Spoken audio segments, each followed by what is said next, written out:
Hey guys, how y'all doing? Guess I'm still on private. The topic.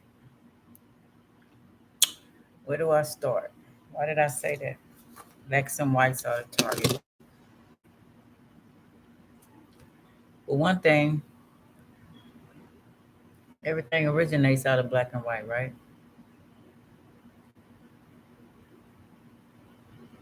Um, the black color has every color in it because you put all the colors together, it turns dark, right? And the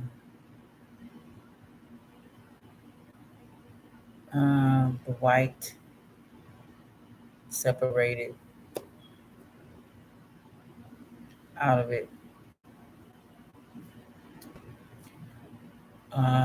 to make maybe pure. Another thing I want to say is the reason why we are targeted because we're the most vulnerable, we're the most gullible. And gullible, I mean the belief system, the prejudice, um, the churches. Let's talk about the churches. Why they were so interested in taking a demon out of us? Why was that so important? Even if you didn't feel that way. And where does that demon go after they do take it out of you? You ever thought about that? Who's feeding on that demon? Who gets that power of that demon? Leaving you vulnerable um, and controlled to be under their wishes, right? Um, yeah. Who feeds on that demon? Where does that demon go? Um,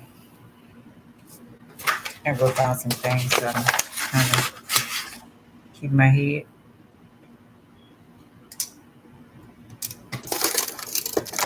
Um,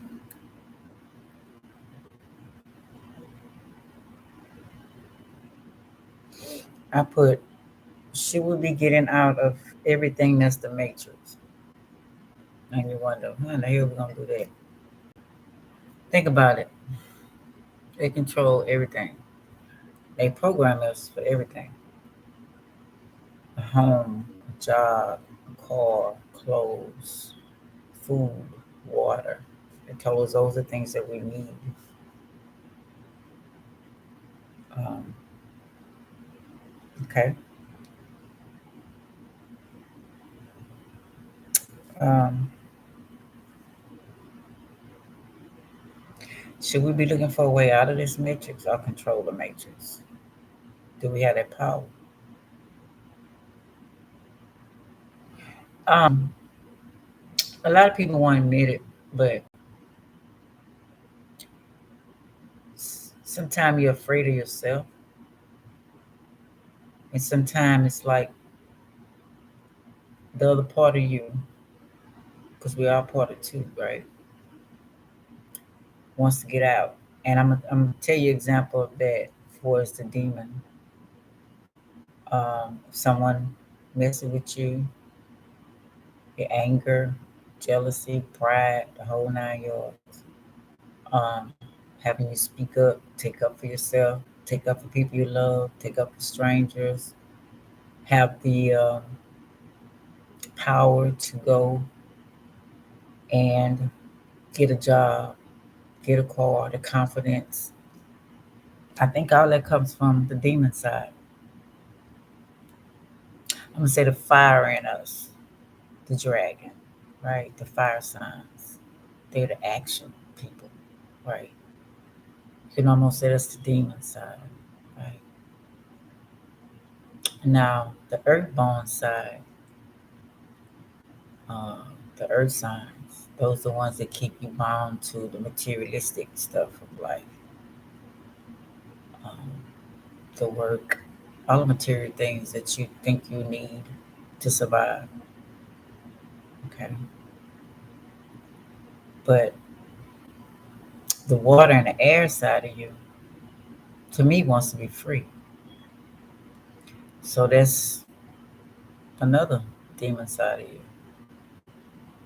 Because the air, for instance, the air signs, they don't like to be told what to do. Um, they enjoy the outdoors. They enjoy the breeze. They enjoy, the beauty of everything.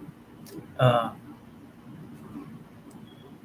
go where they want to go, do what they want to do, right? So that's the fire side. Um, then we have the water. The water is the emotional demon. Um, he don't like to be bothered. He like to have his alone time to do what he want to do, to think, um, to hold on to things. You know, um, the water signs, how they feel. They want to enjoy their own company. They don't really, they don't really need anybody else. They really don't. Even if they're in a relationship, it's still like they're a long time, like the air. And if they don't get it, they get very upset. You see another side of them you never seen before. So, saying about the inside of you, the ones that you, the one ones that you keep locked up. Sometimes you see them and you say, "Oh, that's a demon. Some attack me. Yeah, I'm not saying people ain't sending stuff. Don't get me wrong, but I think that's why people don't like people who have mental health, so-called mental health, because they see both sides of their self. The ones that are aware of that. Sometimes when you're alone or you get that anger, you see that other side of you. You might see somebody caged up inside of you, want to get out so bad. You only allow him for certain things that's going to help you in this matrix. Some people can, a whole lot of us can control it, some people can't. That's why you got the murders and all this stuff. And by us not knowing who we are, um, they want to have us the light only, the goodness only good. And we all know that light and dark goes together. We all know good and bad goes together. We know that. But a lot of us don't want to face the us inside of us, right? Now going back to fallen angels. If all is true, okay, let's say all of this is true. The curses that were put on them, some will turn werewolves, vampires, monsters, every kind of creature that they've been showing us for years and on these pictures. And some of them have two, vampire and werewolves. Some of them have all different kind of stuff. I know you might say, what the hell? But just, okay, let's just say that it's true. So if we all made from hybrids, and we all made from them messing with our DNA, whether we were earthbound when they came, and like Inky, the story of Inky and all of it says that they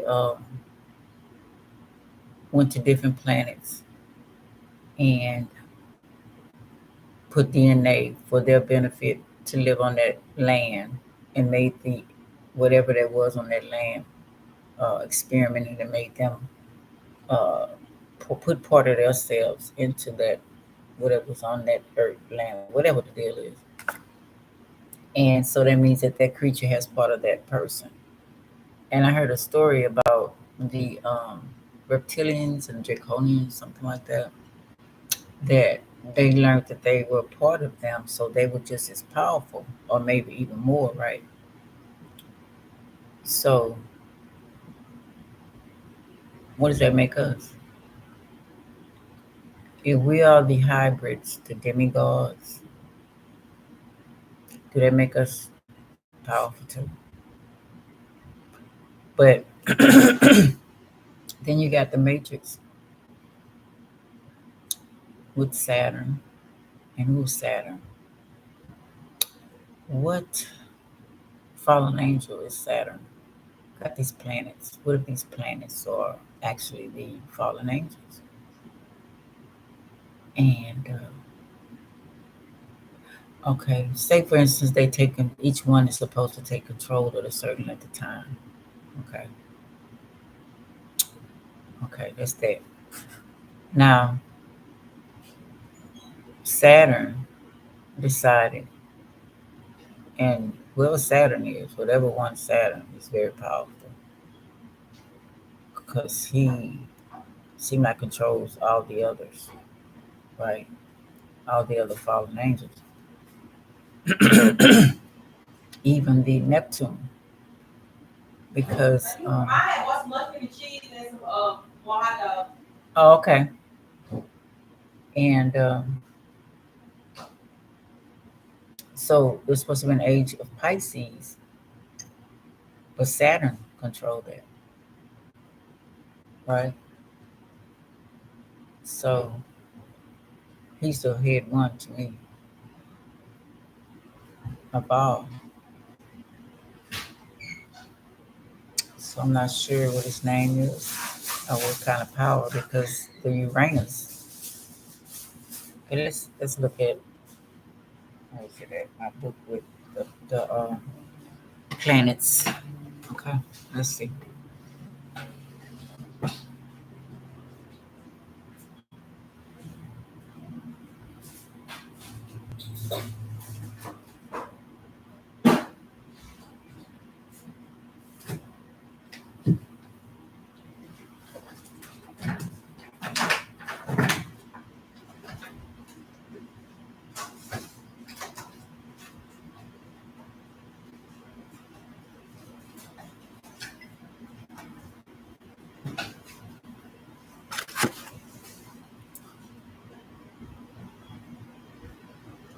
Okay, let's see.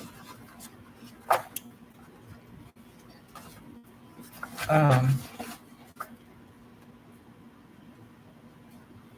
okay, Saturn, Capricorn. Okay, the Earth one of them. It says in astrology, the planet Saturn is connected to rules, responsibilities, and restrictions.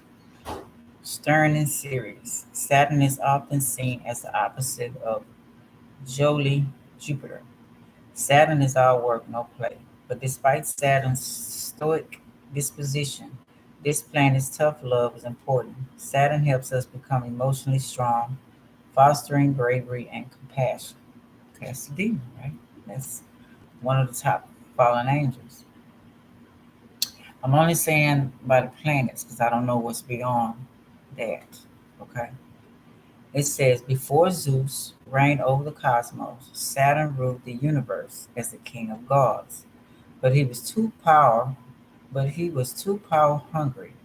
Literally, Saturn was so tyrannical that actually ate his children as an attempt to stay on the throne.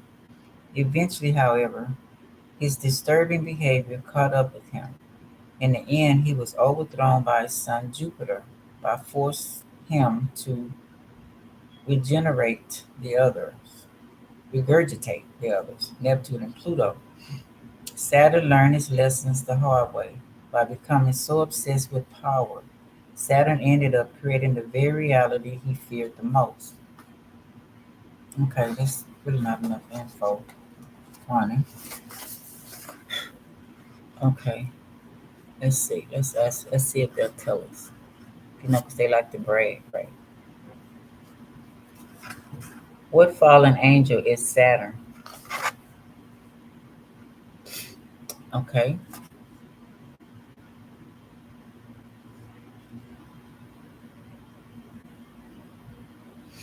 And they got some different ones. They got one called Cassiel, Cassiel.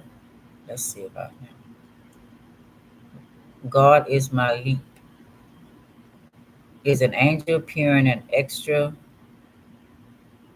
canonical Jewish, Christian, and Islamic mystical and magical works, often as one of the seven archangels, the angel of Saturn, and in other roles.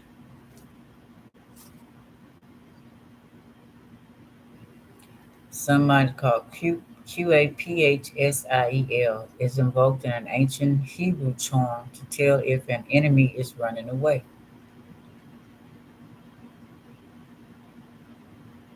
The ruler of the seven heaven in third Enoch,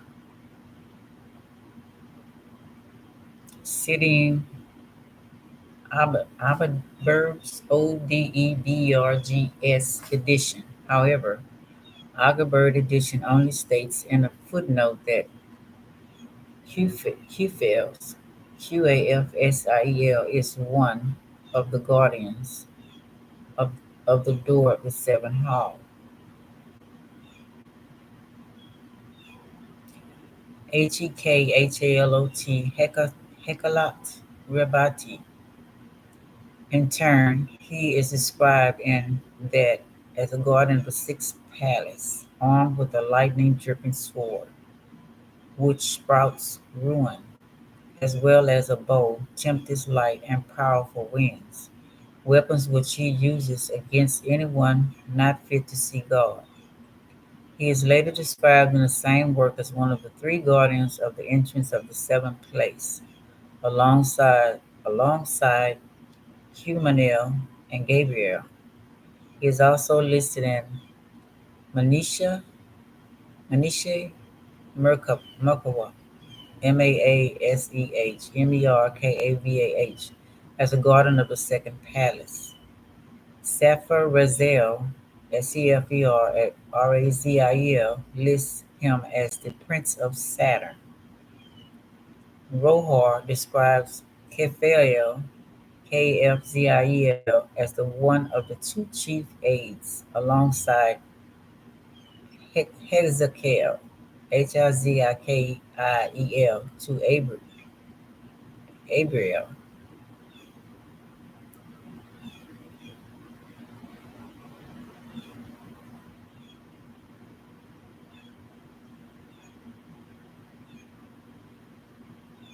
Okay, that's one. Then they got Zael, spirit, the darker spirit, demon of Saturn. So he has a demon also. Mentioned as a spirit in such works as the Key of Solomon. As it says on the 10th plate, the first pentacle of Mercury, it serveth to invoke the spirits who are under firmament. Zael is described as being one of the presiding spirits, either the 44th or the 49th, with Angel, Agiel of Saturn, and has been described as a great angel invoked in Solomonic magic, who is effective in love con- conjurations. Solomonic magic. According to rabbinical literature, on account of his modest request for wisdom only, Solomon was rewarded with riches and an unprecedented glorious realm, which extended over the upper world, inhabited by the angels, and over the whole of the terrestrial globe, with all its inhabitants, including all the beasts, fowl, and reptiles, as well as the demons and spirits. His control over the demons, spirits, and animals augmented his splendor.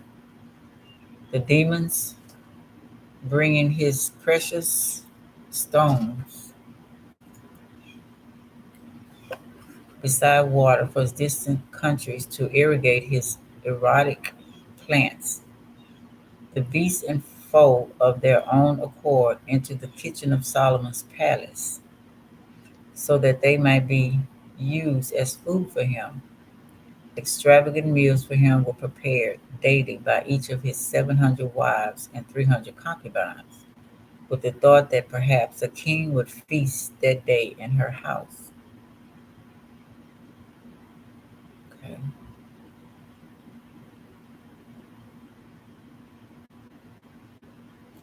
A well known story in collection 1001 Nights describes a genie who had displeased King Solomon and was punished by being locked in a bottle and thrown into the sea.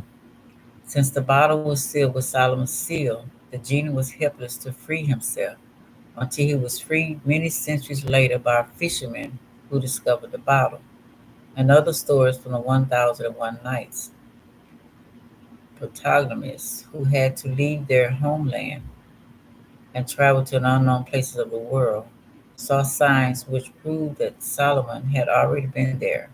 Sometimes protagonists discovered words of Solomon that were intended to help those who were lost and had unluckily reached these forbidden and desert places. Seal of Solomon. A magic ring called the Seal of Solomon was supposedly given to Solomon and gave him power over demons and jinns. The magical symbol said to have been on the seal of Solomon, which made it effectuous to is often considered to be the Star of David,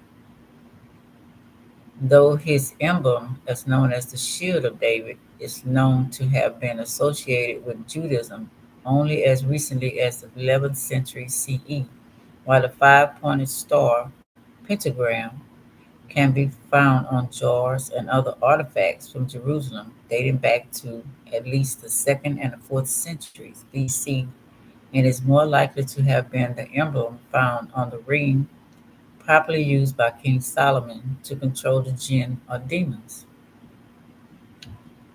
Asmodeus, king of demons, was one day, according to the classical rabbis, captured by Benai, Benaiah, using the ring, and was forced to remain in Solomon's service.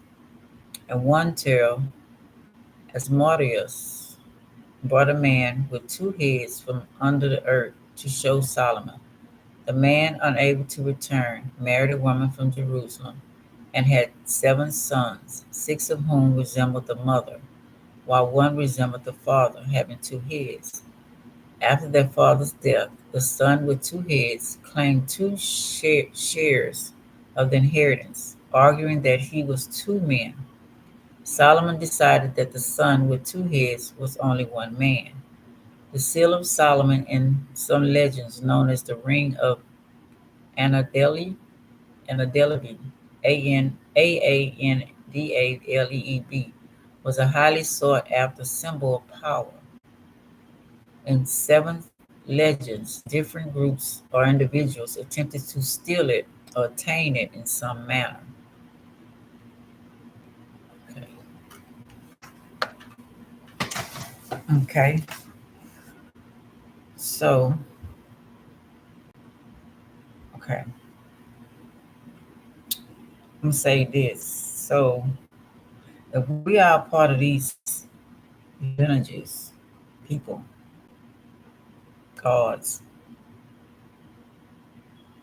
So I was thinking earlier, Capricorn, um, demigod, Saturn. Could that be Solomon? A magical ring called the Seal of Solomon was supposedly given to Solomon, gave him power over demons and jinns. Oh, I read that. Sorry about that. Solomon and Asmodeus. One legend concerning Asmodeus, the story of King Solomon and him, Masdii, Ashmedii, goes to the state that Solomon one day asked him what could make demons powerful over man, and he asked to be freed and given the ring so that he could demonstrate. Excuse me. Solomon agreed, but he threw the ring into the sea, and it was swallowed by a fish. Then swallowing the king, He then swallowed the king, stood up fully with one wing touching heaven and the other earth, and sped out Solomon to a distance of 400 miles. The rabbis claim this was a divine punishment for Solomon's having failed to follow three divine commands, and Solomon was forced to wander from city to city until he eventually arrived in an Ammonite city, where he was forced to work in the king's kitchen. Solomon gained a chance to prepare a meal for the king, which the king found so impressive that the previous cook was sacked and Solomon put in his place. The king's daughter, Naamah, Naamah, subsequently fell in love with Solomon, but the family, thinking Solomon a commoner, disapproved, so the king decided to kill them both by sending them into the desert. Solomon and the king's daughter wandered the desert until they reached a coastal city, where they brought a fish to eat, which just happened to be the one which had swallowed the magic ring. Solomon was then able to regain his throne and expel Amadas, the element of a ring thrown into the sea and found back in a fish belly, also appeared in Herodotus, Herodotus account of Polycrates and tyrant of Samos, Samos. And another familiar version of the legend of Seal of Solomon, Amados disguises himself. In some myths, he is disguised as King Solomon himself, while in more frequently heard versions, he's disguised as a falcon, calling himself Gavan, Gavyn,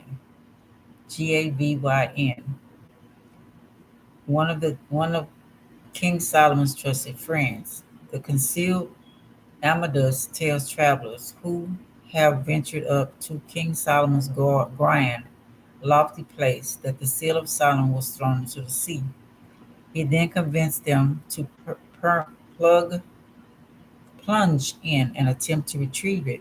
For we, for if they do, they would take the throne as king.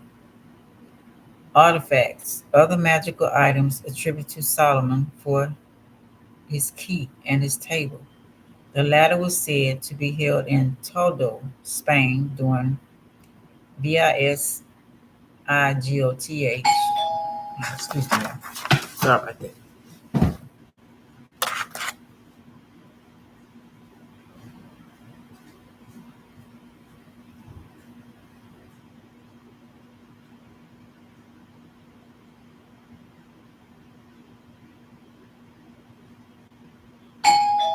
Wait. You know, thank you. Not playing. They that I got into it, but they get me into the 30, but I had to we should be into the 30. So they opt out of the program. They don't care if you got show them situation everything. It's like, well, since they opted out, it's they not accept. No, they don't want to hear none of that. They don't care about none of that. No, it was all of us. All of us in the program, they don't want to hear it. They don't care. They all of us got to the 30th to be out, but none of them talked to her. I talked to her and I was like, hey, can you give me to the 30th? So that way I can find me if you holler and all that stuff to me. But she was like, yeah, that's fine. And if anything changes, just let me know. But yeah, basically so when y'all quit it. I don't know. They got me up down. Yeah, then one girl, she cursed the girl out when we was walking out the door. She been over here. She said it just pissed me off. She said because we had three different managers and they messing over us and she was like the judge not wanting to hear our side of hear what's going on. She was like, it's not fair that we gotta pay for what Jackie did. I said, you stealing that money, huh? She said, yep. So Jackie was the one that stole the money. That's why that stuff came back from Texas rent relief. That's why they got rid of her. I said, this don't make no sense. Yeah, They're not trying to hear if you in the program or not. They you don't have money to pay, they want you like. Yeah, that's what I said. I said it's fine.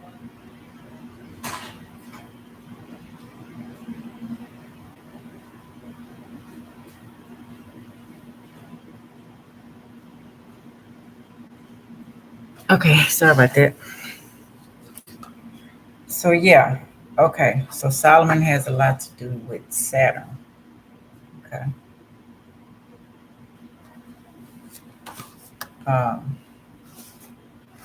okay. Now I want to see who Neptune, Pisces.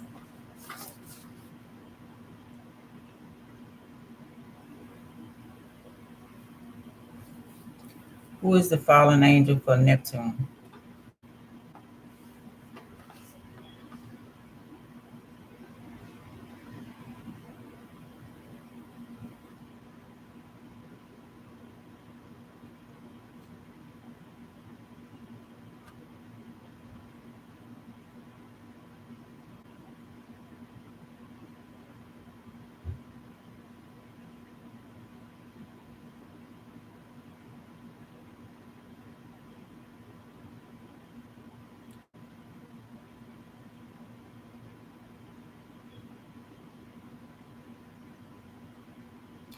Neptune was a god, Roman god of water and the sea, and was very similar to the ancient Greek god Poseidon.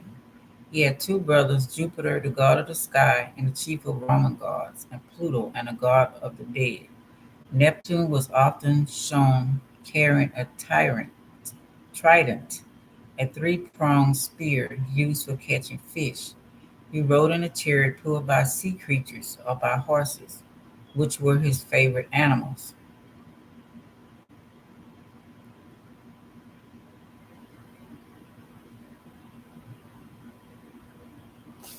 Okay, let's read on Neptune. It says, in astrology, water is associated with emotions, intuition, and psychic powers. Likewise, the planet Neptune is associated with the subconscious realm. On a good day, Neptune is empathetic, creative, and spiritual, a gentle, magical mist. On a bad day, however, Neptune can be a dense, thick fog, making it hard to tell the difference between fantasy and reality. Neptune can be both a dream and a nightmare. Mythology. Neptune's childhood wasn't easy. He and his brother Pluto were eaten by their father Saturn. After years in Saturn's stomach, he was finally released by his older brother Jupiter. Neptune was then forced to rule the ocean. His responsibility was great. The water world is massive, but Neptune was frequently frustrated by his position as god of the sea. He was notorious for throwing temper tantrums that would truly make a splash. Okay, so let's see.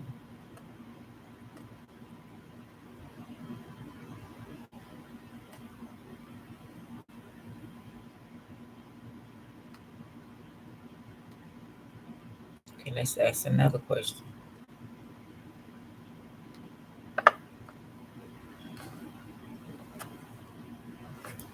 In Enoch's book, who is the fallen angel Neptune?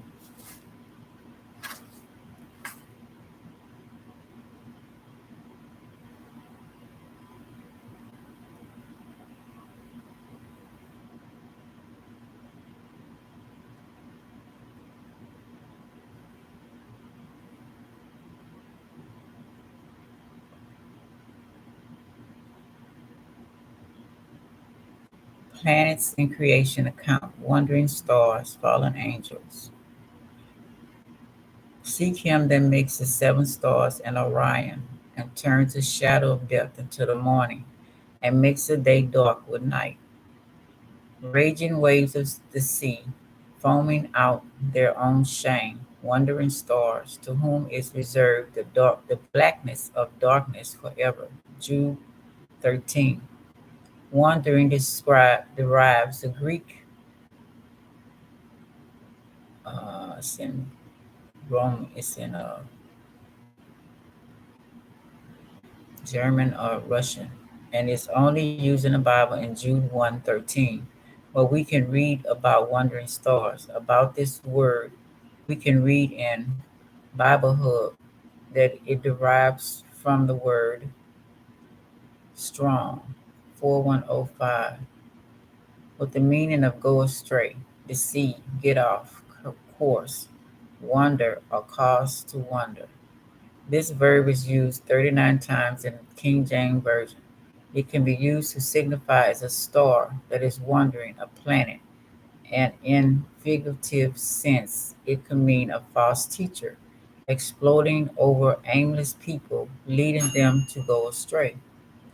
This verb is also used to describe the Israelites wandering around in the desert during the Exodus. In Matthew 24, chapter 24, verse 4, and Jesus answered and said unto them, take heed that no man deceive you. For many shall come in my name, saying, I am Christ, and shall deceive many. And many false prophets shall rise, and shall deceive many. 2 Timothy chapter 13, verse 13. Chapter 3, verse 13. But evil men and seducers shall wax worse and worse, deceiving and being deceived. But continue thou in the things which thou hast learned and hast been assured of, knowing of whom thou hast learned them. J chapter 5, verse 19. Brethren, if any of you do err from the truth, and one convert him, let him know that he which converted the sin for the error of his way shall a soul save a soul from death, and shall be hid in a multitude of sins. 2 Peter 2, chapter 2, verse 13, and shall receive the reward of unrighteousness, as they that count in pleasure to rot in the daytime. Spots they are and blemishes, sporting themselves with their own deceivings, while they feast with you, having eyes full of adultery, and that cannot cease from sin, beguiling unstable souls. Any heart they have exercised with countless practices, cursed children, 15 which have forsaken the right way and are gone astray, following the way of Balaam, the son of Bosor, Bosor, who loved the wages of unrighteousness. There is This is where the English word planet is coming from, and it is a word which we can also recognize in numerous which other languages with minor differences in spelling. Planets in the Bible. Many have asked why planets are not mentioned in the Bible belonging to the earth, the sun, and the moon. Should they not get a mention? If the planets are in fact stars, they are already mentioned. The Bible seems to refer to the planets that we today understand as planets as wandering stars. In Jude 13. In contrast to the other stars in the sky, most stars are not wandering at all, but are fixed in their proper places. Many of them belong in certain star constellations, which can be seen on Earth, yet certain stars are considered to be wandering. The planets, the wandering stars, are seven in number, just like our weekdays: Mercury, Venus, Mars, Jupiter, Saturn, Uranus, and Neptune. That's six. They are tied to various gods in ancient times. The earth is described as being created prior to light on the first day. Okay, so again. And is placed with God intended to be inhabited, which means that he did not wait to accomplish this goal for billions of years. The stars, the fixed stars, and the wandering ones, on the other hand, were created on the fourth day, and they are something entirely different from our unique earth. The purpose of the earth was to be inhabited with human beings, animals, and vegetation. The purpose of the sun and the moon, each described as lights, was to divide the day from the night, and to be signs for certain seasons, days, and years, and to give light on the earth. The purpose of the stars are apparently to help out providing light and signs for the inhabitants of earth. We can read about the stars he made, the stars also, just after describing the purpose of the sun and the moon. And the author goes on to say, God set them in the firmament of the heaven to give light upon the earth, and to rule over the day and over the night, and to divide the night from the darkness, which works out well for all the celestial lights. Based on the book of Enoch and the Bible, the sun is referred to as he, and the moon as she. Isaiah chapter 13, verse 10. The stars of heaven and the constellations thereof shall not give their light. The sun shall be darkened in his going forth, and the moon shall not cause her light to shine. Ezekiel 32, chapter 32, verse 7. And when I shall put thee out, I will cover the heaven, and make the stars thereof dark. I will cover the sun with a cloud, and the moon shall not give her light. Judges chapter 5, verse 31. So tell all thy enemies perish, O Lord, but let them so let all thy enemies perish, O Lord, but let them that love him be as the sun when it goeth forth and is mighty. And the land had rest for 40 years.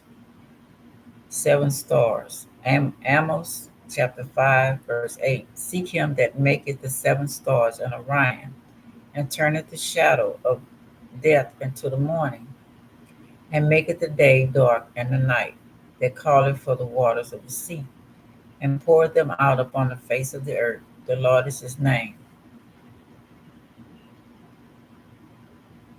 The above could, of course, signify an open star cluster called the Pleiades, the seven sisters, in the constellation of Taurus.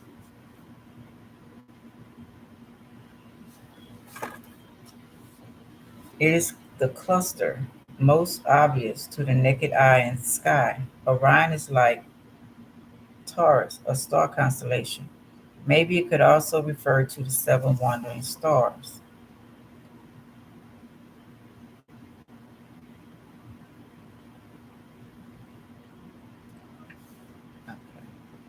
Fallen angels. The Bible mentions angels which kept not their first estate but left their own habitation. Jude also compared with the unnatural way that the inhabitants of Sodom and Gomorrah lived their life with sexual perversion, homosexuality.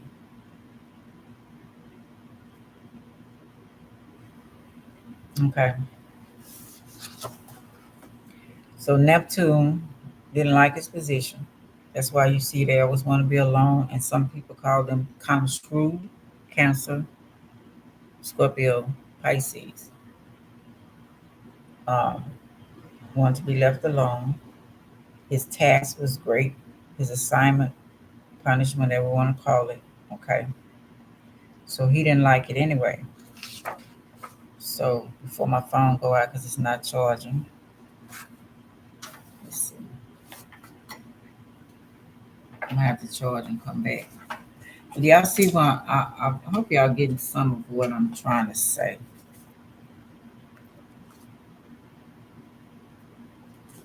It will not charge.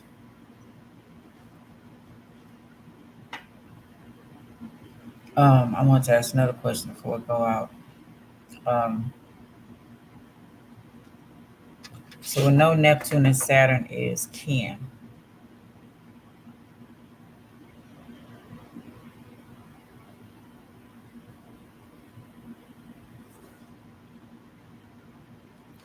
Did Saturn promise to give Neptune his desires?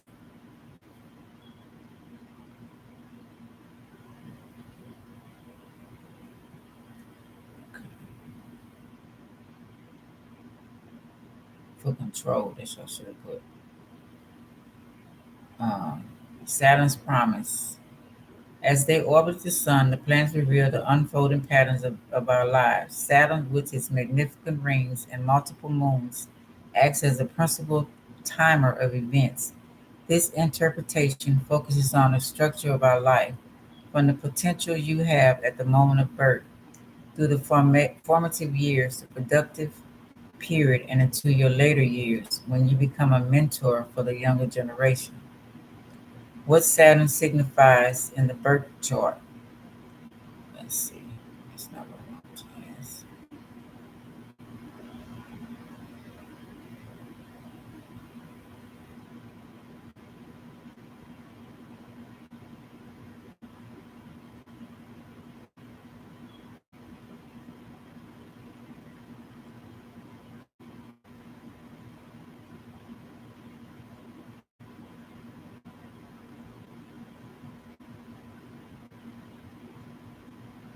I'm gonna have to find more about this.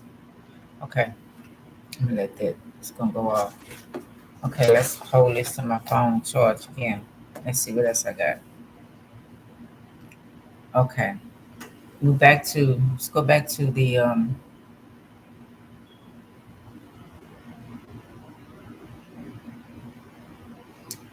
I'll mention this right quick. Should we be finding out a light in our dark to make us stronger, disappearing, call on stuff because we're demigods, because we're part of them, right? Is that what they're waiting on? Is that why everything is going on and stopping some of the material things for us to wake up and find out who we are? That could be the cause too. Um, Controlling the weather. If you notice, you control some things. Like I said, you see visions of that one inside of you that you try so desperately to hide, keep it in a closet, like Michael say, that you don't want to come out because you don't want to be labeled as a murderer, robber, or thief, or anything that's unjust because we've been taught that, right? We've been taught to be ashamed of that part of us, right?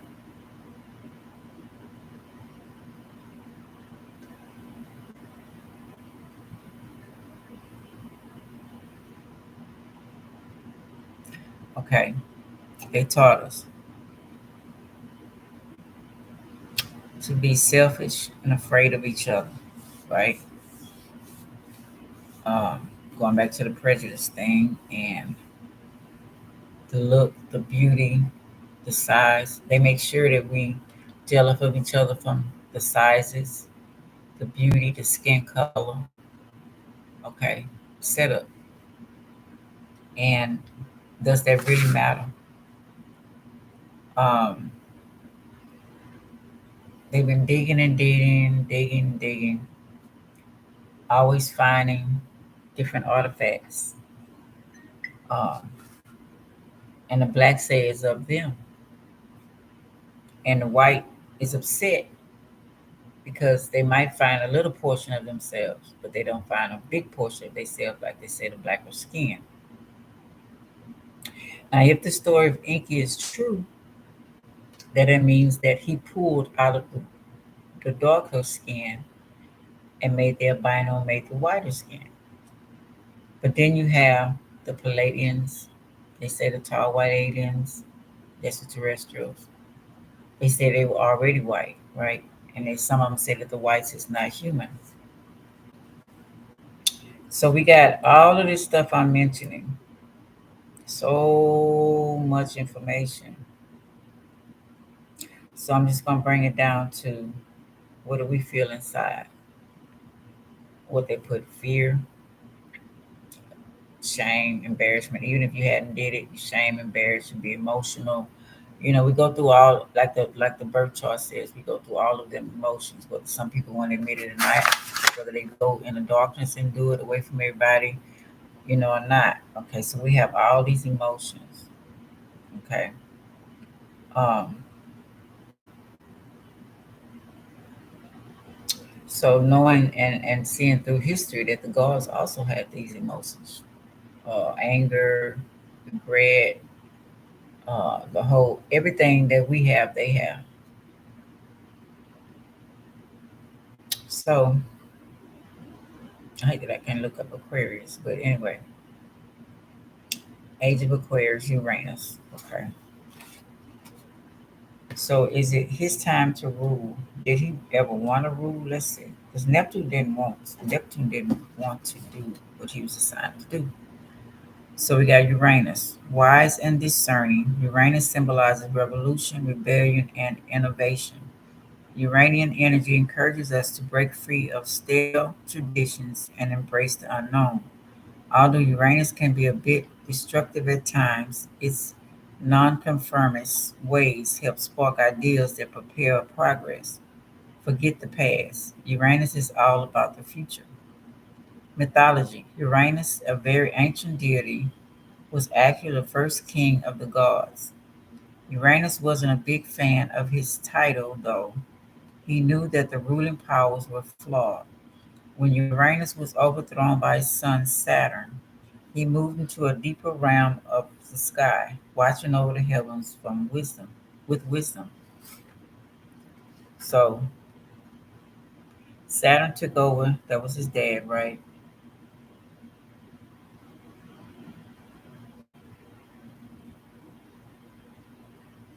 If we're going by this mythology. Okay, but I'm trying to make sure eventually.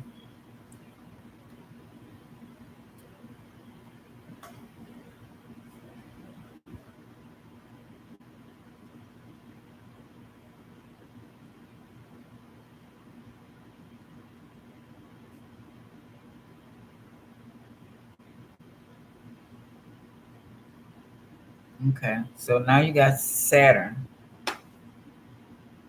that took over his father Uranus,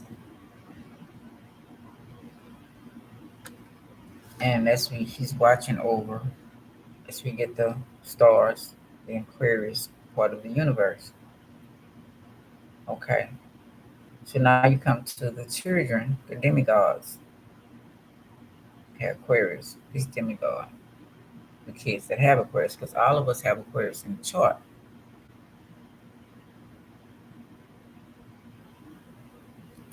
So when you get to the age of Aquarius, Uranus is supposed to come back and run, right, over Saturn.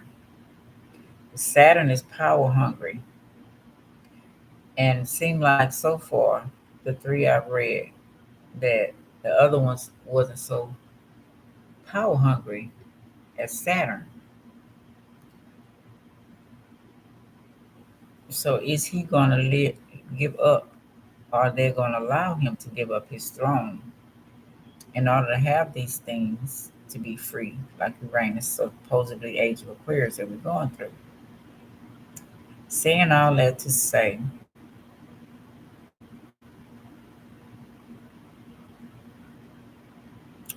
that if we're looking for change, will it happen? Our lifetime, our kids' lifetime? Or will it stay with Saturn still being the ruler because he likes to rule? Okay.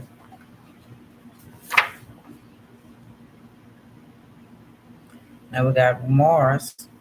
He's a bit erotic, violent, aggressive. He will not make a good ruler.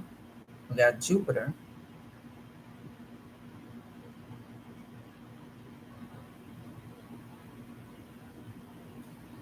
which is Zeus. So they say okay, let's read Jupiter. It's no surprise that the largest planet in the solar system is named after the head honcho of classical antiquity. More commonly, he is known as his Greek name Zeus.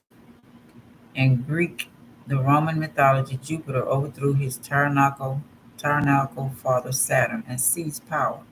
Then Jupiter divided the universe into three realms that he shared with his brothers. Jupiter ruled the heavens, Neptune governed the sea, and Pluto oversaw the underworld. Okay, so that's Sag, demigod of Jupiter. The Sag like to be free. So is he gonna sit around and make sure the matrix is still gonna be like it's gonna be?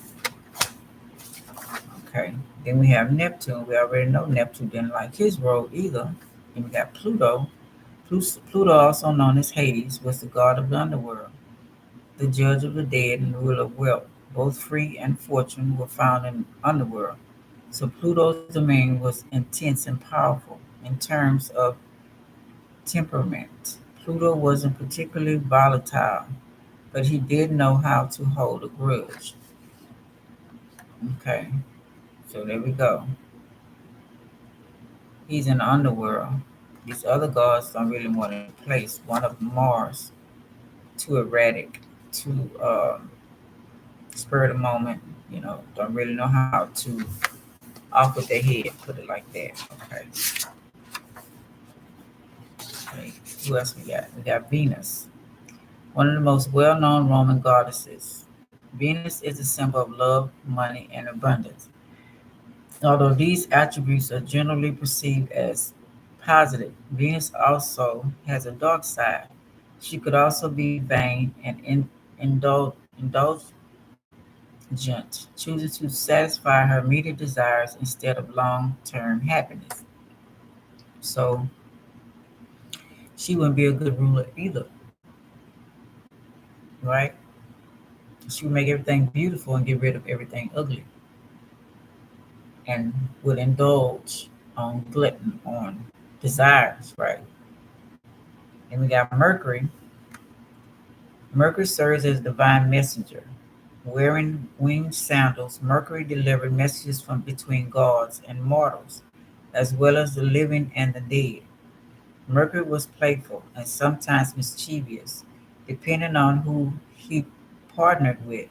He would be either naughty or nice. That wouldn't be a good leader either, right? So that's what Gemini, Virgo, Venus was Taurus and Libra. Okay. So far, Saturn would be the one. So we demigods of that, right? Then we have the sun.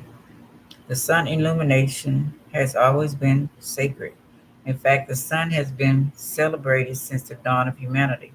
It is our life force, our essence. Its dependable warmth and light facilitates growth. It is often personalized as a deity.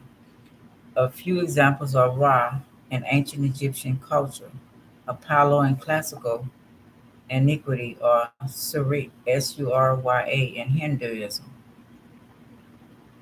Then we got the moon, the classical antiquity. The moon was associated with the several feminine deities Luna, Diana, Artemis, Juno, and Selene. Each goddess was assigned to one of the moon's phases.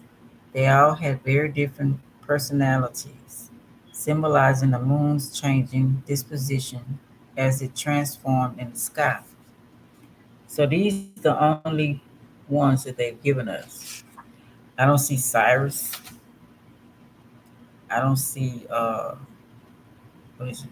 The other dwarf planet is Cyrus, the dwarf planet. I don't see none of that in here. So it's false information. Because a lot of us, okay, let's take Ophiuchus. Ophiuchus is supposed to be a constellation. All of them are constellation stars, right? So why?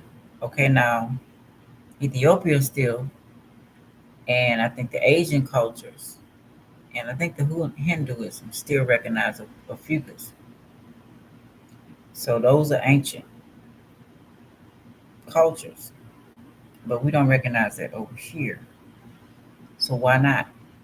And let me see my phone at.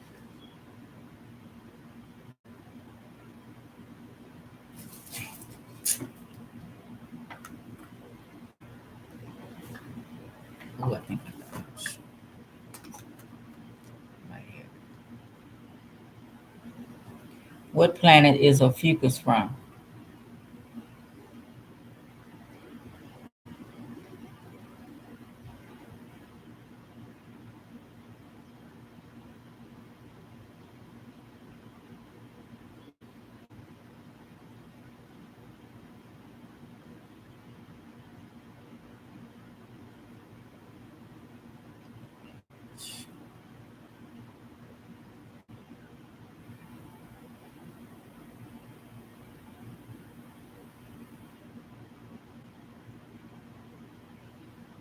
Ophiuchus, a large constellation straddling the celestial equator. Its name comes from the ancient Greek meaning serpent bearer. It is commonly represented as a man grasping a snake.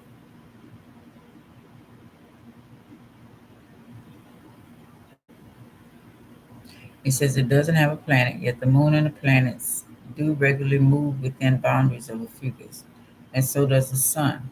The sun is in front of Ophiuchus from about November 30th to December 18 each year.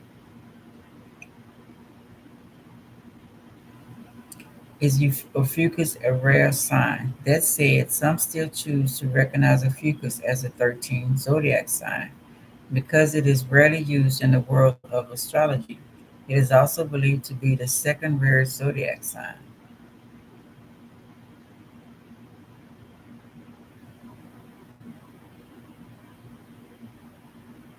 He's the Greek god of medicine and doctors.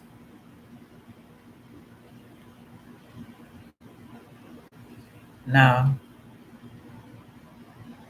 we also know Ophiuchus as a woman. Okay,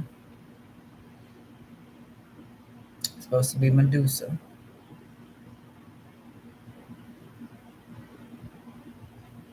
Okay, let's see. Why isn't the planet Sirius used in the?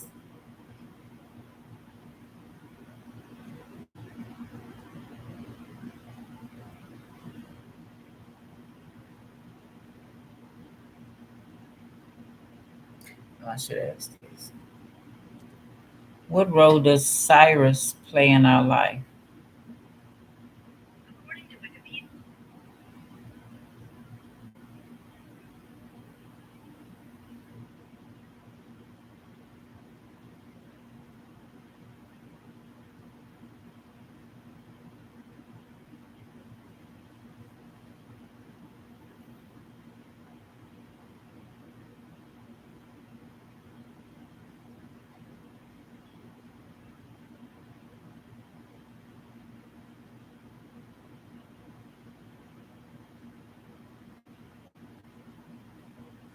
Cyrus star. Cyrus, also called Alpha Canis, Canis, Majoris, Majoris, or the dog star, the brightest star in the night sky, with apparent visual magnitude 1.46. It is a binary star in the constellation Canis Major. The bright component of the binary is a blue-white star, 25.4 times as luminous as the sun. It has a radius 1.71 times that of the sun and a surface temperature of 9,940 kelvins, which is more than 4,000 K higher than that of the sun. Its distance from the solar system is 8.6 light years, only twice the distance of the nearest known star system beyond the sun, the Alpha Centaurium system. Its name comes from the Greek word meaning sparkling or scorching. Cyrus was known as Sothis to the Sothis, the ancient Egyptians, to the ancient Egyptians, who were aware that it made its first hectical rising just before the sunrise of the year at about the time the annual floods were beginning in the Nile River Delta. They long believed that Sothis, Sothis, caused the Nile floods, and they discovered that the heliacal rising of star occurred at intervals of 365.25 days rather than 365 days of their calendar year, a correcting in the length of the year that was later incorporated in Julian calendar.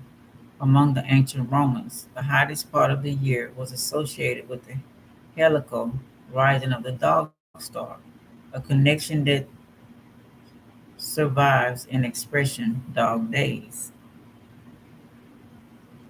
This Cyrus is a binary star was first reported by German astronomer. He had observed that the bright star was pursuing a slightly waved curve course among its neighbors in the sky and concluded that it had a companion star with which it revolted in a period of about 50 years. The companion was first seen in 1862, American astronomer.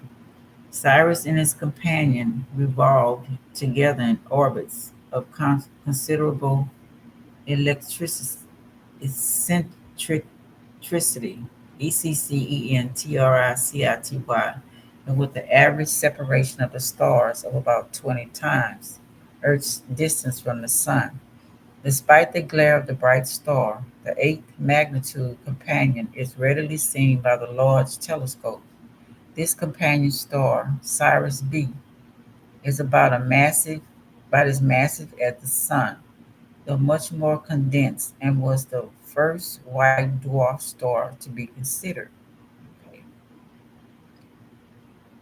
Binary star, a pair of stars in orbit around their common center of gravity. A high proportion, perhaps one half, of all stars in the Milky Way galaxy are boundaries or members of more complex multitude systems.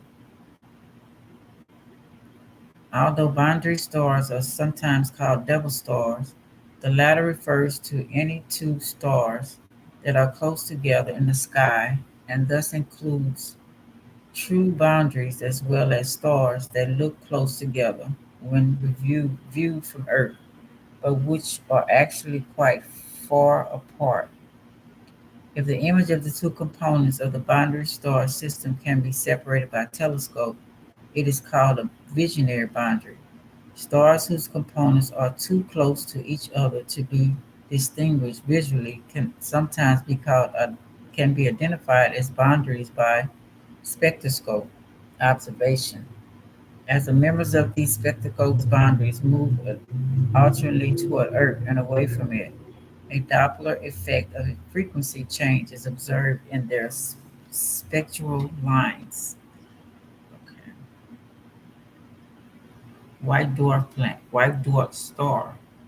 Any of a class of faint stars representing the endpoint of the evolution of intermediate and low mass stars.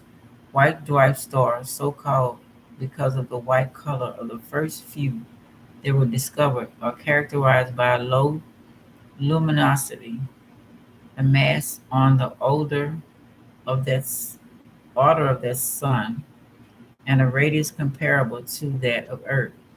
Because of their large mass and small dimensions, such stars are dense and compact objects with average density approaching 1 million times that of water.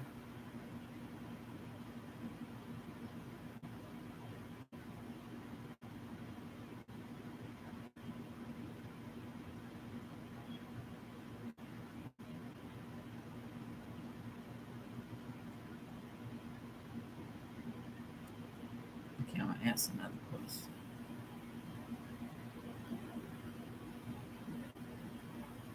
Who is the god of the white dwarf star?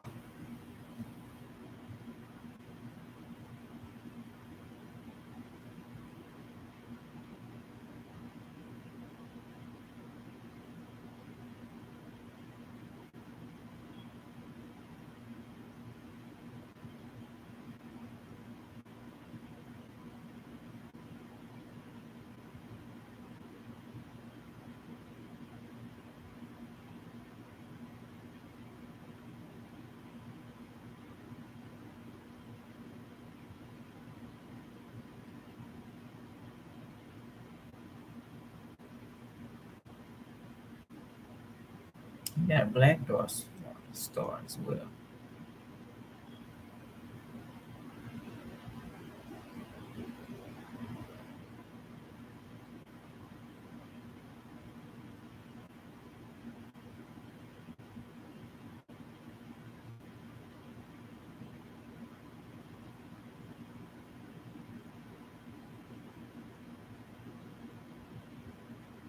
Brown, red.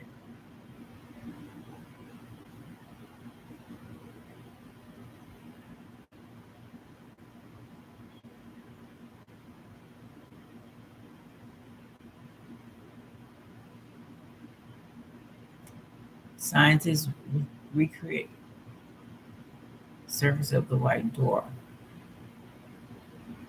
Scientists can do quite a lot of reality interesting experiments in lab, creating micro black holes and stimulating multi-universes, reaching near absolute zero temperatures, mimicking the conditions of the universe just seconds after the Big Bang took place, sequentially throwing everything we see into existence.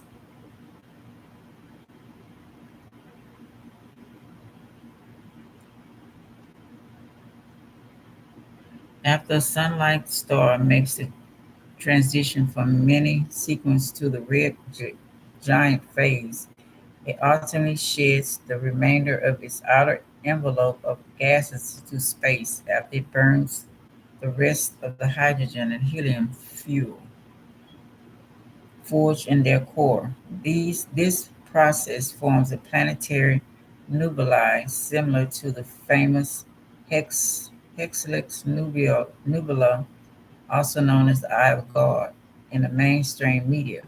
The remainder of the mass from the low density star is cramped into an object that is no larger than the size of Earth and is called a white dwarf. In a way, these objects are similar to neutron stars, as both do not collapse into a singularity through a process we know as degeneracy. Now then, for this particular study, the team had developed an environment that is both of high density and has significant gravitational forces. The fields these defect stars exhibit are more than a billion times more powerful. Okay, bless me, sorry. Than those we experience here on Earth, according to Matt, who's participated in his groundbreaking studies.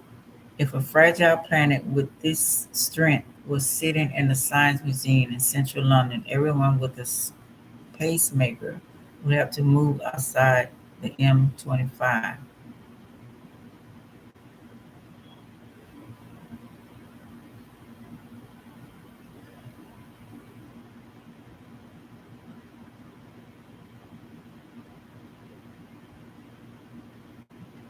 Okay, it's not telling me what I want, what I'm looking for, if anything.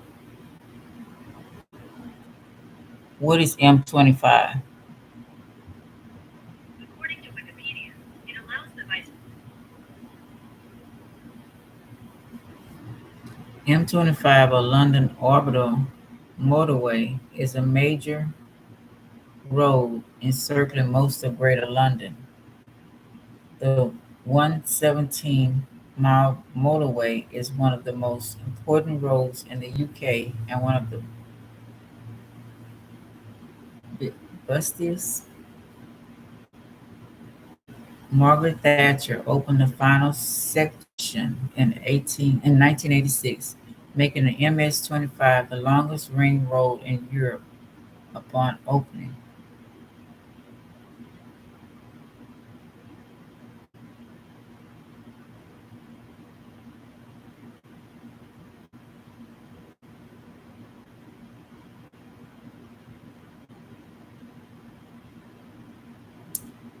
A British road motorway, large fast road that goes all around London.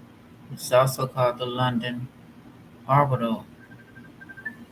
Sorry, yeah. Hello? Hello? Hey. Hey, babe. Making a video. You just got out? Oh. Huh?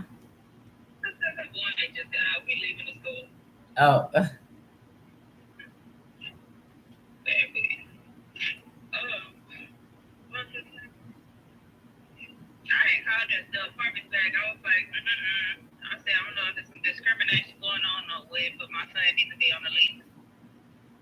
Okay. I was like, it's too much stuff I need with him on there. And what she said? It was like, well, he was like, well, it's only a one bedroom. I can't just put all three of y'all out there for one. And blah blah blah blah blah blah blah. I said, just return my money. Okay. I said, return my money. Yeah, I don't know what's wrong with them. Huh? I don't know what's wrong with them. That's crazy. I ain't never heard of that before. I thought the one bedroom was for 3 people.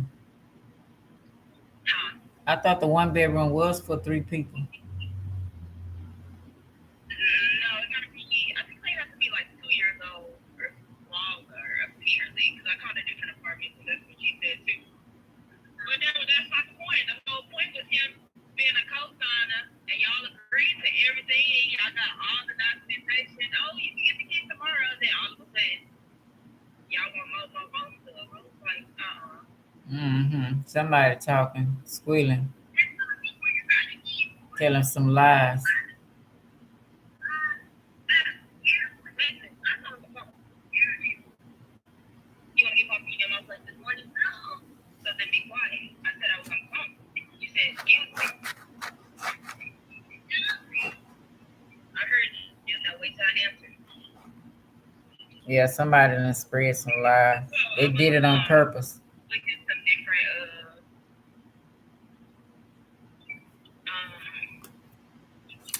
apartments tomorrow. I just brought around and see what I could find. Oh, okay. So last day Sunday. Yeah. So and if I don't find it tomorrow, then I can start moving this up. Yeah, at least you be done with that. But they lying too. I can hear you now. What you said? I say at least you'll be done with that, but they lying sneaky self. I sent my thing to the lawyer. I think he said it was gonna wrap today. I was gonna email in the morning too. Oh, okay. What you say gonna ride? The letter that I sent to the lawyer should have arrived to his office today. Oh, okay. Yeah. Yeah, make sure you. I found some ghetto apartments. They a little bit further away from his school though, so I might have to change my work schedule. So they had a one bedroom for $800. Oh, dang. Okay. They reviewed before. I said, oh my god, I'm gonna do about that. Well, you know how they go. All according to what was going on. All right, boy. Y'all getting out of the car? You still driving? Oh.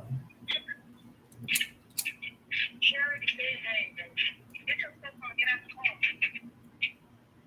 Why you always want to say why I act like that when I just spent the whole first 5 minutes asking you to stop, get to going. Then you ask all oblivious.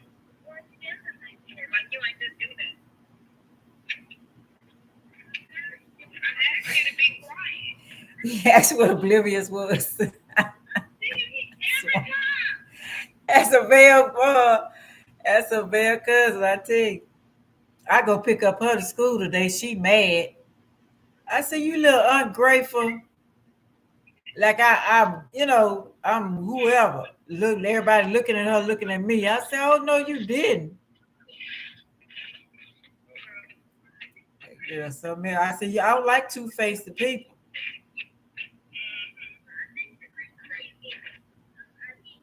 Let me finish this video and I'll call you back. All right. All right, bye. Sorry, yeah. Yeah.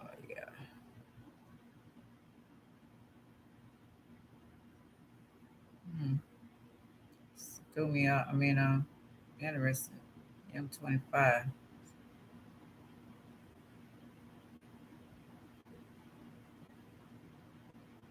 Interesting. Anyway, okay. So saying all that to say that what are our powers? um, if we keep with the programming that they're doing to us and not talking among each other and finding out what power we have and having a teamwork that makes the dream work. And it's Aquarius. Aquarius is all about team, you know, all about humanitarian, all about teamwork, and to make things happen, to create a product, to create a whatever, right? Um, I know we all been through this before. Some of us beginning to remember, some of us not. They're trying to make sure that some of us don't by keep putting the fear, keep making it worse by creating these groups that study separate us. Did we all have before robotic parts? If you looked at one of my videos from long ago, when I was talking about Osiris, I felt like he was a robot. Um, can we figure out how to do that to ourselves? Um, build robots? I'm pretty sure there's some people here that they're not telling us who they are, that know about all of this because of they watched our character and some beings too. They can help us out on some of this stuff because I don't know. Matrix tell you he had different powers that he discovered within himself. You know, if you look at different things about the movies, all the villain movies, it's always something that they discover about themselves or something kind of object or something that they had the power to fight. Um, good or bad, which is a balance.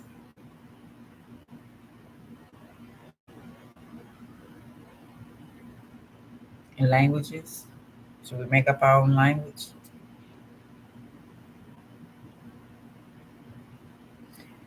Put here is our birth charts. All of them they have. That's why it's so important they say studying, which a lot of people do not want to do, to find out where you fit in here. And adding on the 13th zodiac sign. So I'm just let me put a little bug in your ear. I know a lot of I was all over the place or whatever. Just to say, I mean, just to I don't think we're as innocent or just as vulnerable that can't do anything as they say. Because we're part of all of these. They even said it on the birth chart, remember? Birth chart has all the planets, the stars, right? So that means we go through all of them. So that makes us powerful. Something we're missing or something we're afraid of that we won't let out of us. And I think some of the beings are trying to help us get it out. But we keep falling back with the fear and the worry of this matrix stuff that keeps us in their mindset, keep them in our mind. And we're not evolving, you know? So just, if you want to think about it, you don't have to think about it. But it's coming to a time we got to think about this past time. 2020, I think, was the time to say, y'all, can y'all talk if it's just your family? Because, and I said that about the black and whites because all the other cultures, they don't mind living together. They don't mind staying right by each other. They talk, they plan, they plot, they do everything possibly to help each other evolve. But the blacks and the whites are the ones like this, even within their own families. They're the first to take the elderly out, disrespect the child. Child shouldn't have a word to say. You know, I want my own selfish. You know, all that mindset they put in there in your mind, Understand love thyself first. That's a personal thing inside, but that does not mean to separate.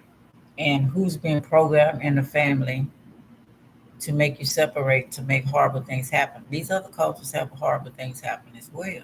But they see the big picture of it all. And the whites and the blacks, we do not. So we're the sheep going to slaughter the lamb. Okay? So I think it's time for us to figure some of this out. Hopefully this sparks something, you know, and we can move forward or figure out how to do this. Maybe talk. It's always we can talk, and nobody have to know we talk. Besides being in this um, lies that keep separating us and have you worried about a skin color or all the other superficial things they have us worried about, that means absolutely nothing. It don't mean nothing. So how are we gonna save our planet? How are we gonna save ourselves? 'Cause Mother Nature, like what is that comedian says? He says we ain't gotta worry about saving Mother Earth. She's gonna save herself. So what are we gonna do to respect her so we can still be here? Just a thought, y'all. I know, like I said, I was all over the place, but just throwing some things out there. Y'all take it the way y'all take it. Okay. All right, y'all. That's all I got to say for now. Love y'all. Like, subscribe, share, comment. If you want, you don't have to. Maybe it's a trigger or something. Okay. All right. Love y'all.